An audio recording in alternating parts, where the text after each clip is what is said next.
Hi ஜோமாஸ் family. Daily ஒருத்தங்க சொல்லி கமெண்ட்டில் கேட்டுகிட்டே இருக்கீங்க. நானும் சொல்லணும்னு நினைப்பேன், மறந்துடுவேன். மேக்ஸிமம் கமெண்ட்ஸ் வந்து நான் மேனேஜ் பண்ண மாட்டேன். ஏதாவது நெகட்டிவாக இருந்தால் டவுன் ஆயிடுவேன்னு சொல்லிட்டு ஆல்பர்ட் தான் மேனேஜ் பண்ணுவாங்க. ஸோ இன்றைக்கி சொல்கிறேன், ஹாய் ஜோமாஸ் ஃபேமிலி. இன்றைக்கி பார்த்தீங்கன்னா வேலைன்னு வந்துட்டு நாங்கள் வெள்ளைக்காரம் vlog தான். வெளியே கொஞ்சம் ஷூட் வேலை இருந்துச்சு, போயிட்டு நம்ம பிராண்டுக்கான வேலையும் பார்த்துடலாம் அப்படின்னு சொல்லிட்டு லேப்டாப் வாங்க வேண்டியது இருந்துச்சு. அதுக்கப்புறம் நம்ம பிராண்டுக்கு சிம் கார்டு வாங்க வேண்டியது இருந்துச்சு. இதெல்லாம் பண்ணலாம் அப்படின்னு வெளியே போயிருந்தோம்.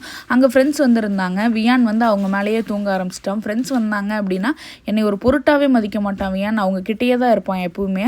ஆனால் அவங்களே சும்மா சொல்லக்கூடாதுங்க, கொஞ்சம் கூட முகசலிக்காமல் எடுத்துக்கோங்க, மாற்றி எடுத்துக்கோங்க அப்படின்னு சொல்ல மாட்டாங்க. 24 மணி நேரம் தூக்க சொன்னால் கூட ஹாப்பியாக தூக்குவாங்க. ப்ரூக்ஸ் லூலுன்னு 2-3 ஆப்ஷன் பார்த்தோம், எங்கே வந்து பெஸ்ட் ஆஃபரில் கிடைக்கும் அப்படின்னு சொல்லிட்டு. கடைசியில் எங்கேயுமே சாட்டிஸ்ஃபை ஆகலை. சிம்மும் வாங்கலை, லேப்டாப்பும் வாங்கலை. கொஞ்ச நேரம் ஸ்டைலாக வாக் பண்ணுறங்கிற பேரில் நடந்து வந்து இதில் உட்காந்துட்டு காமெடி பண்ணிகிட்டு இருந்தேன். அதுக்கப்புறம் லூலுவில் இந்த மரத்தை பார்த்து இது டேட்ஸ்ன்னு நான் சொல்ல, இல்லை பாக்கு அப்படின்னு ஆல்பர்ட் சொல்ல, கடைசியில் பிச்சு பார்த்தா அது ரெண்டுமே கிடையாது. அதுக்கப்புறம் நாங்கள் ப்ரூக்ஸ் போனோம், நெயில் எக்ஸ்டென்ஷன் பண்ணோம் அப்படின்னு எனக்கு ரொம்ப ஆசை. ஸோ தட் அங்கே ஷாப் போட்டிருந்தாங்க. கேட்கும்போது ப்ரைஸ் சொன்னாங்க. ஆல்பர்ட் வந்து முடியவே முடியாது அப்படின்னாரு.